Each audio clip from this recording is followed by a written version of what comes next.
बिस्मिल्लाहिर्रहमानिर्रहीम। अस्सलाम वालेकुम। आज 12 अप्रैल बरोज़ सोमवार हम बात करेंगे 3 अहम इशूज़ के हवाले से। आज लाहौर में तहरीक लब्बैक पाकिस्तान के मरकज़ी अमीर अल्लामा साद रिजवी को गिरफ़्तार कर लिया गया है। वो डिटेल्स मैं आपके साथ शेयर करूँगा। उसके बाद लाहौर में जो एहतजाज शुरू हुए हैं और हालात कशीदा होते जा रहे हैं, गिरफ़्तार क्यों किया गया, मामला क्या है, और अब TLP के कारकुनान जो हंगामा आराई कर रहे हैं वो मामला कहाँ तक जाएगा, उसके ऊपर हम बात करेंगे। साथ हम बात करेंगे उसामा सत्ती कत्ल केस में जो पेशरफ्त हुई है। और पहले हम बात कर लेते हैं जुल्फ़िकार मिर्ज़ा, जो कि साबिक रहनुमा हैं पाकिस्तान पीपल्स पार्टी के, और वो ख़ास आदमी समझे जाते थे फ़रियाल तालपुर और जरदारी एंड कंपनी के।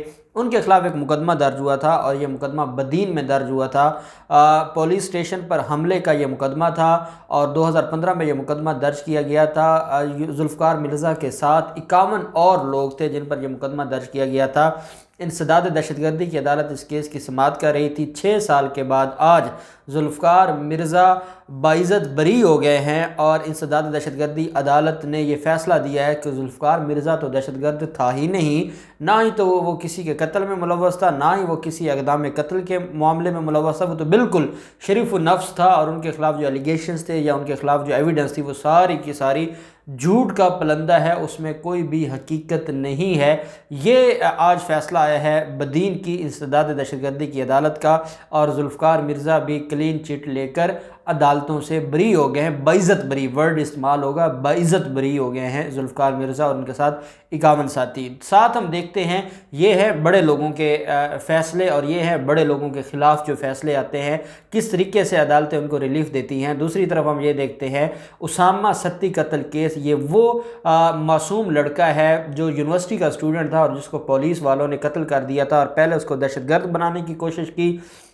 जब उनको दहशतगर्द ना बना सके तो फिर ये मामला खुलकर सामने आया और उनके ख़िलाफ़ मुकदमा दर्ज हुआ। फिर उन्होंने इकरार जुर्म कर लिया, फिर एक JIT बनाई जाती है, फिर इस पर मामला चलता रहा। और बदकिस्मती ये है कि दिन दिहाड़े रियासती जो अहलकार थे, जो पुलिस के अहलकार थे, अपनी वर्जी में थे, अपनी ड्यूटी में थे, यूनिफॉर्म में थे, उन्होंने रात के अंधेरे में एक नौजवान की जान ले ली। और ये इस्लामाबाद की सड़कों पर यह वाक़या पेश आया, किसी गली मोहल्ले में ये वाक़या पेश नहीं आया, कोई ख़ानदानी दुश्मनी भी साबित नहीं हुई, सारा कुछ हुआ। लेकिन आज इंसदाद दहशतगर्दी की अदालत ने उनके ख़िलाफ़ जो दफ़ात थी दहशतगर्दी की वो ख़त्म कर दी।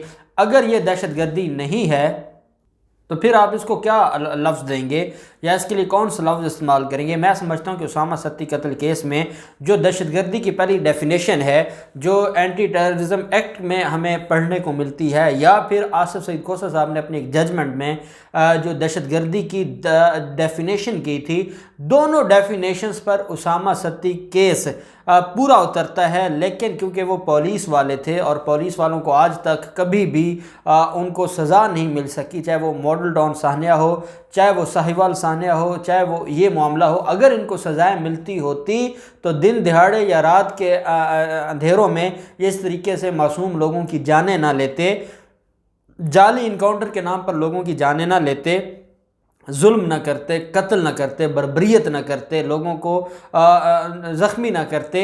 ये बदकिस्मती है। और अब जो मुद्दई हैं, जो बाप है उसामा सत्ती का, अब आप अंदाज़ा लगाएं कि उसामा सत्ती कत्ल केस पूरी कौम उसामा सत्ती और उनकी फ़ैमिली के साथ थी, पूरी कौम ने साथ दिया। वज़ीर आज़म तक ने इस मामले में ख़ुद इंटरफेयर किया और इस मामले में ख़ुद जो है वो हुकूमत की तरफ से हर तरह की मुआवनत देने की पेशकश की और फिर मुआवनत की भी, और JIT बनाई गई, मुलज़मों को गिरफ़्तार किया गया, सारा कुछ हुआ। लेकिन आज इंसदाद दहशतगर्दी की अदालत ने जो उसामा सत्ती के ख़िलाफ़ उसामा सत्ती कत्ल केस में पुलिस के ख़िलाफ़ जो दहशतगर्दी की दफ़ात उनको ख़त्म कर दी और अब मामला सिंपल मर्डर केस होगा।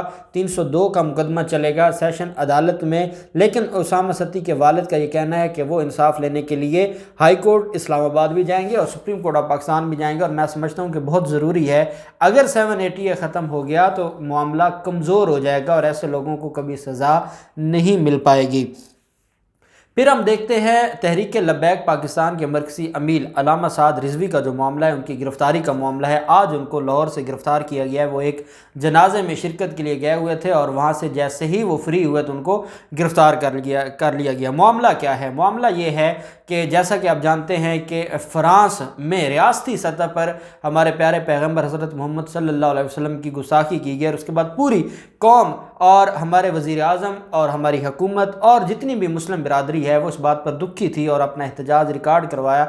वहीं पे अल्लामा खादिम रिजवी ने एक एहतजाज किया था और उस एहतजाज की सूरत में एक मुआहदा सामने आया था जिसमें हुकूमत के हवाले से मुआहदा था और जो हुकूमत और तहरीक लब्बैक पाकिस्तान के दरमियान एक मुआहदा हुआ था। और आपको याद होगा 17 नवंबर को एक एहतजाज ख़त्म हुआ था और 19 नवंबर को अल्लामा खादिम रिजवी की वफ़ात हुई थी। तो उस मुआहदा में 3 चीज़ें थीं जिन पर अमल दरामद करना था। एक तो ये था कि जो फ़्रांस का सफ़ीर है उसको मुल्क बदर किया जाएगा। दूसरा ये था कि फ़्रांस में अपना सफ़ीर तैनात नहीं किया जाएगा। और तीसरा ये था कि TLP के जो कारकुनान को गिरफ़्तार किया गया है धरनों के दौरान उनको रिहा किया जाएगा। आखिरी जो दोनों इस एग्रीमेंट की शिक्कें थीं, आखिरी दोनों शिक्के उन पर अमल दरामद हो गया। जो TLP के कारकुनान थे उनको भी रिहा कर दिया गया था और पाकिस्तान ने अपना सफ़ीर भी मुकर्रर न किया फ़्रांस में। लेकिन जो पहली शिक थी कि फ़्रांस के सफ़ीर को मुल्क बदर करना, ये मामला हुकूमत पार्लियामेंट में लेकर जाना चाहती थी और हुकूमत इस सारे मामले को देख रही थी। फिर आपके इल्म में है कि 17 फरवरी को जब इस मुआहदे का जो टाइम पीरियड था वो मुकम्मल होता है और जब चहलम था अल्लामा खादिम रिजवी का, तो उस पर अल्लामा साद रिजवी ने एक तकरीर की थी और उसमें ये कहा था कि हम 17 फरवरी तक देखेंगे, हमारी डेडलाइन है, उसके बाद हम मार्च लेकर हम इस्लामाबाद आएंगे और फिर हम ईंट से ईंट बजा देंगे और हम हुकूमत अगर हमारी बात नहीं मानेगी तो हम इस सारे मामले को देखेंगे। फिर आपको ये भी आपके इल्म में है कि PDM उस वक्त अरूज पर थी और PDM ऑन करना चाहती थी जो तहरीक लब्बैक पाकिस्तान की तहरीक को, और तहरीक TLP वाले भी ये बात समझ गए थे कि ये मामला अब पोलिटिसाइज हो जाएगा या हमें इस्तेमाल करने की कोशिश की जा रही है मौलाना फजलुर रहमान एंड कंपनी की तरफ से। फिर इनका दोबारा एक मुआहदा हुआ और 20 अप्रैल तक ये टाइम फ्रेम बनाया गया कि 20 अप्रैल को से पहले हुकूमत इस मामले को पार्लियामेंट में ले जाएगी। और इस हवाले से हुकूमत पाकिस्तान ने 3 दिन पहले एक इजलास भी बुलाया था। वज़ीर आज़म इमरान खान ने ख़ुद इस इजलास की सदारत की। उसमें वफाकी मजहबी अमूर भी थे, वज़ीर मजहबी अमूर, और शेख रशीद जो कि वफाकी वज़ीर दाखिला हैं वो भी थे और सारे मामलात को डिस्कस किया गया। लेकिन जो तहरीक लब्बैक पाकिस्तान थी, ज़राए के मुताबिक उन्होंने अपनी तैयारियां उनकी जारी थी और वो एक बड़े मार्च की तरफ जाना चाहते थे और वो जो कोरोना SOPs हैं या जो भी मामलात हैं उनको जो है वो साइड पर रखते हुए वो एक बड़ा मार्च करने जा रहे थे। और आज उनकी 21 रुकनी जो शूरा है उसका इजलास हुआ। आज सुबह सवेरे ये इजलास हुआ जो इनका मरकज़ी दफ्तर है जहाँ पर अल्लामा खादिम साद रिजवी की जो है वो जहाँ इन्होंने उनको दफनाया था वहाँ पर एक इजलास होता है। ये 21 रुकनी शूरा थी TLP की। उसमें अल्लामा साद रिजवी ये ऐलान करते हैं कि 20 अप्रैल को रात 12:01 पर, क्योंकि 12 बजे तक हमारा जो मुआहदा है वो ख़त्म हो जाएगा, हमने जो हुकूमत को टाइम दिया था वो ख़त्म हो जाएगा, 12:01 पर यहाँ से हम एक मार्च शुरू करेंगे और ये मार्च फिर जहाँ जाएगा उनको जो है वो हम हुकूमत के ख़िलाफ़ भी और जो इदारे हैं उनके ख़िलाफ़ भी मार्च करेंगे, क्योंकि हमारे साथ जो वादा किया गया था वो पूरा ना हो सका। अब ये अनाउंसमेंट होती है और क्योंकि ये अपनी तैयारियां इन्होंने पहले से 1 माह से इनकी तैयारियां जारी थी और ये एक बड़े लेवल पर मार्च करना चाहते थे। और फिर जो क्योंकि इनका जो एक पॉइंट ऑफ व्यू था वो अपनी जगह था, लेकिन कुछ शरपसंद भी शामिल होना चाहते थे, वो सारे मामले को हाईजैक भी करना चाहते थे। फिर मौलाना फजलुर रहमान जैसे लोग भी इंतज़ार में थे और मौलाना फजलुर रहमान ख़ुद इस मामले में जो है वो दाखिल होना चाहते थे, चाहे मौलाना फजलुर रहमान एंड कंपनी को तहफ़्फ़ुज़ नमूस रिसालत से कोई लेन देन हो या ना हो।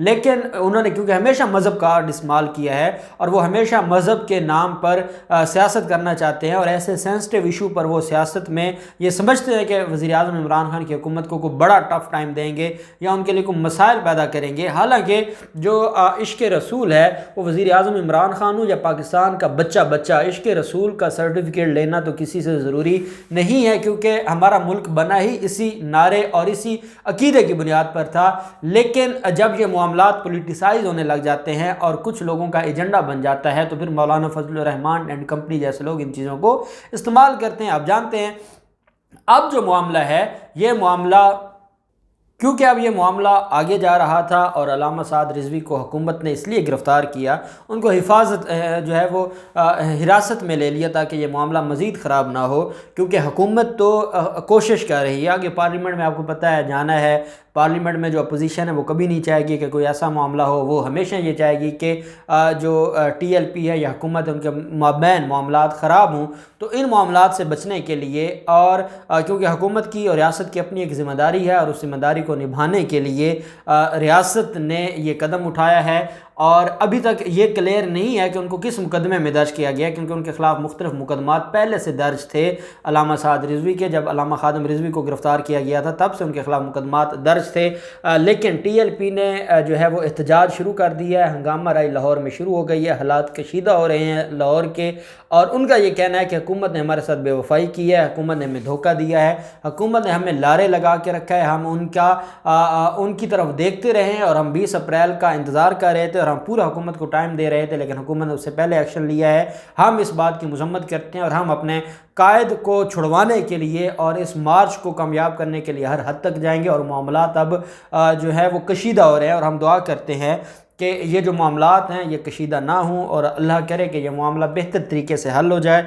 अल्लाह पाक पूरी कौम की हिफाजत फरमाए, हुकूमत की हिफाजत फरमाए, पाकिस्तान के हर शहरी की हिफाजत फरमाए और ये मामलात ख़राब ना हों, बल्कि ऐसन तरीके से हर कोई अपनी ज़िम्मेदारियां निभाते हुए इन मामलात को हल करे। हम उम्मीद करते हैं कि ये मामला इंशाल्लाह जल्द हल हो जाएगा। जो भी डिटेल्स होंगे हम आपके साथ शेयर करते रहेंगे। अल्लाह पाक पाकिस्तान का हामी नासिर हो। बहुत शुक्रिया। अल्लाह हाफिज़। पाकिस्तान जिंदाबाद।